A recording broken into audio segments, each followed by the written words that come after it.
बहुत समय पहले की बात है। पहाड़ों की ऊंची चोटी पर एक गरीब किसान और उसकी पत्नी रहते थे। उनका जीवन साधारण था।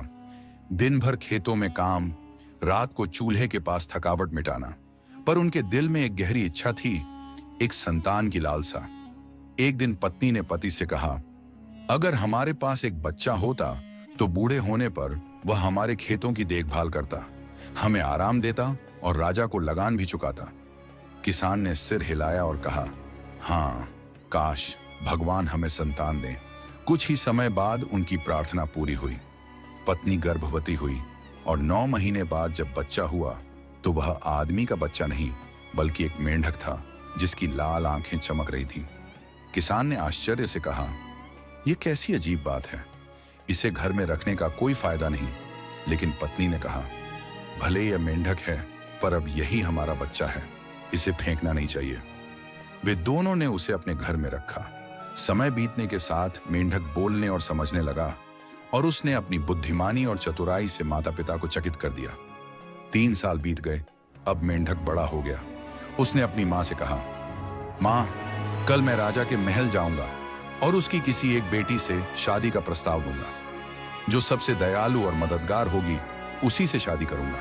माँ हंसकर बोली, बेटा, तू छोटा और भद्दा है, कोई राजकुमारी तुझे पसंद नहीं करेगी। लेकिन मेंढक ने दृढ़ता से कहा, माँ, तुम देखोगी, मैं तुम्हारे लिए एक बहू जरूर लाऊंगा। अगले दिन माँ ने उसे रोटी का थैला दिया और मेंढक घाटी के किनारे राजा के महल की ओर कूदते हुए चला गया। महल पहुंचते ही उसने दरवाजा खटखटाया। राजा ने अपने नौकरों से कहा, जाओ देखो कौन खड़ा है। नौकर हैरान होकर लौटे, महाराज, दरवाजे पर एक छोटा मेंढक खड़ा है। राजा ने सोचा, यह जरूर कोई संदेशा लेकर आया होगा। नौकरों ने उसमें दूध छिड़क कर सम्मान किया, जिसे देवताओं का स्वागत किया जाता है। मेंढक ने राजा से कहा, महाराज, मैं आपकी बेटी से शादी करना चाहता हूं। राजा गुस्से में लाल हो गया। तुम कैसे मेरी सुंदर बेटी से शादी कर सकते हो? तुम्हारी शक्ल देखो, यह बेतुकी बात है।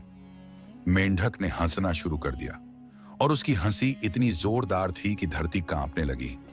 महल के खंभे हिलने लगे और दीवारों में दरारें पड़ने लगीं। आखिरकार डरकर राजा ने अपनी सबसे बड़ी बेटी की शादी मेंढक के साथ कर दी। लेकिन राजकुमारी सहमत नहीं थी। उसने पत्थर छिपाकर मेंढक को कुचलने की कोशिश की। मेंढक उसे रोकता रहा, हमारा भाग्य एक साथ नहीं लिखा गया, तुम घर लौट जाओ। फिर उसने दूसरी बेटी के साथ भी यही किया। अंत में तीसरी बेटी ही उसकी भागीदार बनी, जो उसकी दयालु और समझदार स्वभाव को देखकर राजी हो गई। तीसरी राजकुमारी ने आखिरकार मेंढक को स्वीकार कर लिया। दोनों ने महल छोड़ा और पहाड़ी रास्तों, घाटियों और नदियों को पार करते हुए अपने घर की ओर चल पड़े। राजकुमारी मेंढक की खाल को देखकर थोड़ी घबराई थी।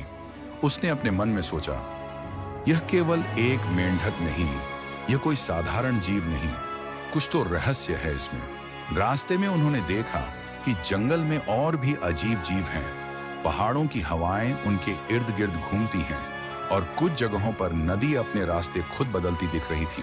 मेंढक ने कहा, राजकुमारी, यह केवल हमारी यात्रा नहीं है, यह हमारे भाग्य का मार्ग है। हर कठिनाई हमें हमारी असली ताकत दिखाने के लिए आई है। राजकुमारी ने उसकी आंखों में देखा।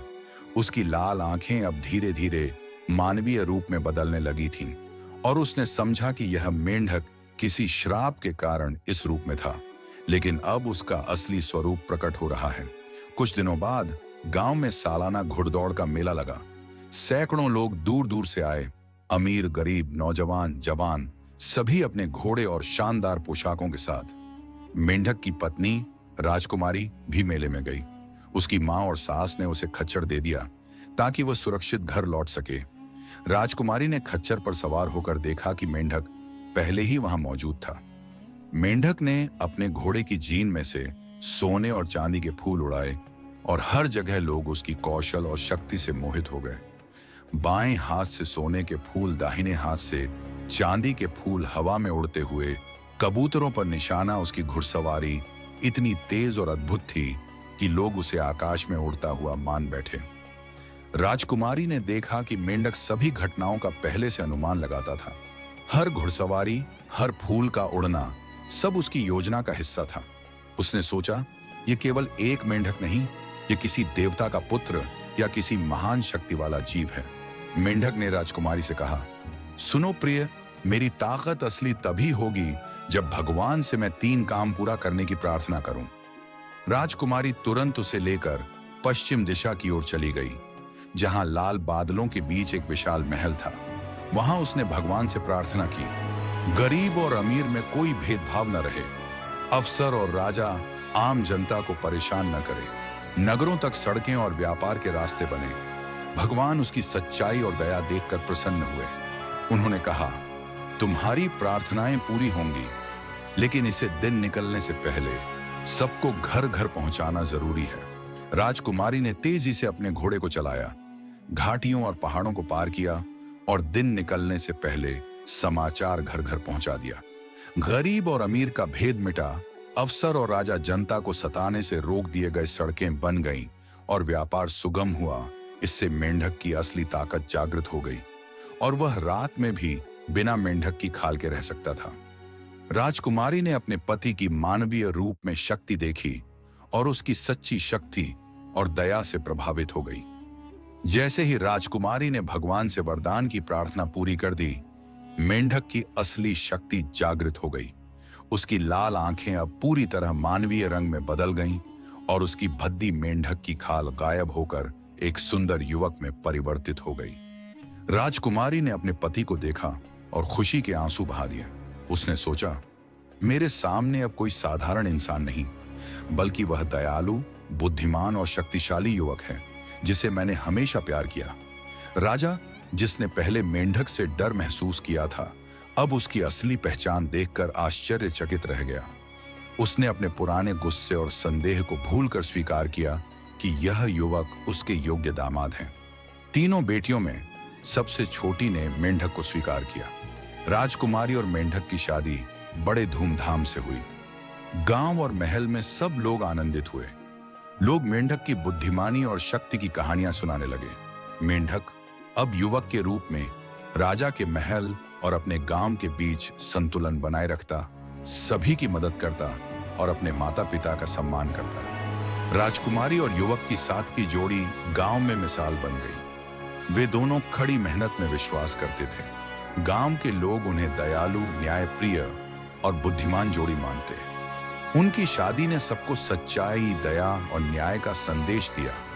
राजकुमारी अक्सर सोचती, यदि मैंने मेंढक की खाल जलाने की जल्दबाजी नहीं की होती, तो आज हम दोनों की कहानी इतनी सुंदर और शक्तिशाली रूप में नहीं होती। इस कहानी से हमें यह सीख मिलती है, सच्चाई और दया से बड़ा संकट भी हल हो सकता है।